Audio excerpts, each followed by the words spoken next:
Hi, my name is Stephen Roberts, and I'm doing my new student dialogue for Library 100. And my new student dialogue was the explanation of socioeconomic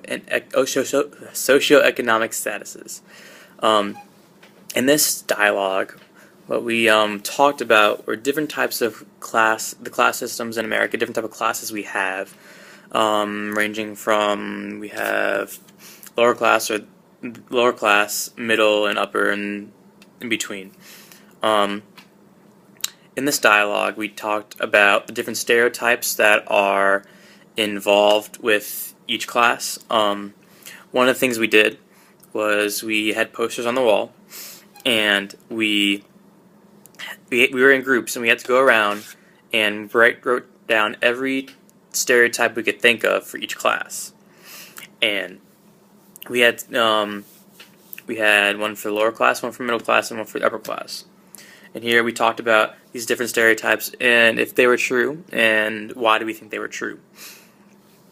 And this kind of helped us break down things between things that we thought about, as we stereotype other people, and thinking, well, we shouldn't do that, and it would make us wonder how we feel if somebody was judging us like that. And that was one of the big things we did in there.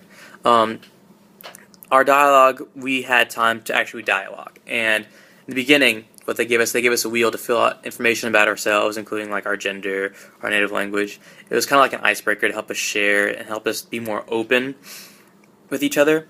And it was really interesting to see what people categorize as their top things that they think about, like on a day-to-day basis. Like, well, is your gender the first thing you think about? Is your race the first thing you think about? Made you think about the Clemson student body as a whole. And from there, we started opening up in discussion about, and dialogue about, well, what is socioeconomics, and like, what are the different types of classes, and what categorizes you in this class or that class. And so we talked about different things, including amount of income, type of jobs. We talked about different things like that. We also did a game using paper money, fake paper money, and they split us up into three different groups, as the lower class, middle class, and upper class. In these classes, they gave you a specific amount of money. The upper class having the most amount of money, middle class, and lower class in order. The lower class having the least amount of money. And then what they did, they tried to simulate the life of a person in each class. So what they did was they first paid you your paycheck, lower class making the least amount of money, upper class making the most amount of money, and then quote unquote life happens. And what they did was they said, well, there was a medical fee, and if you didn't have insurance, you had to pay this amount of money.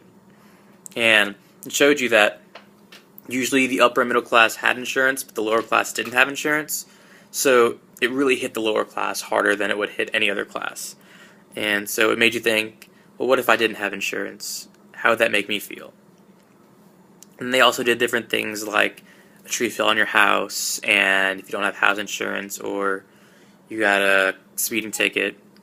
And then they had other things like the stock market was soaring, and so you got this extra amount of money.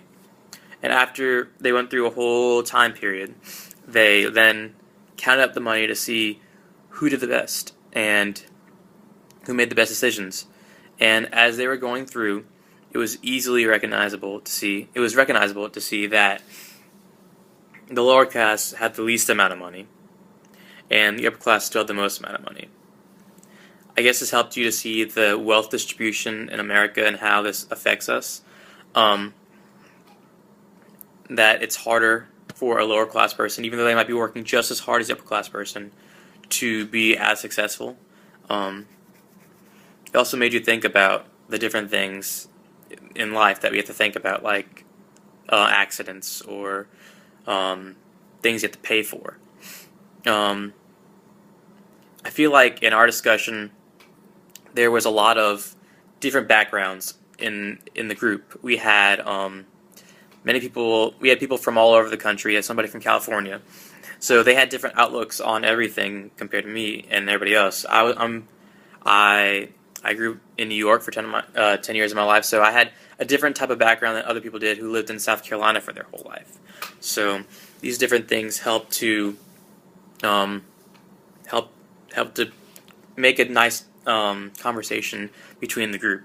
I feel like coming from New York City, I had a whole different viewpoint on socioeconomics, because from where I was from, everybody was either, there wasn't too many upper class, it was either middle and lower class. And then when I moved to South Carolina, it was, the area around me was between middle and upper class. So I got to see both sides and was able to contribute well in the discussion. I feel like this is a pretty important part of Library 100 because it helps you to get involved with people, see what they're like, helps you to interact with other people, have dialogue, to have conversation, and I feel like it's a great way to start off your career and your 4 years at Clemson University.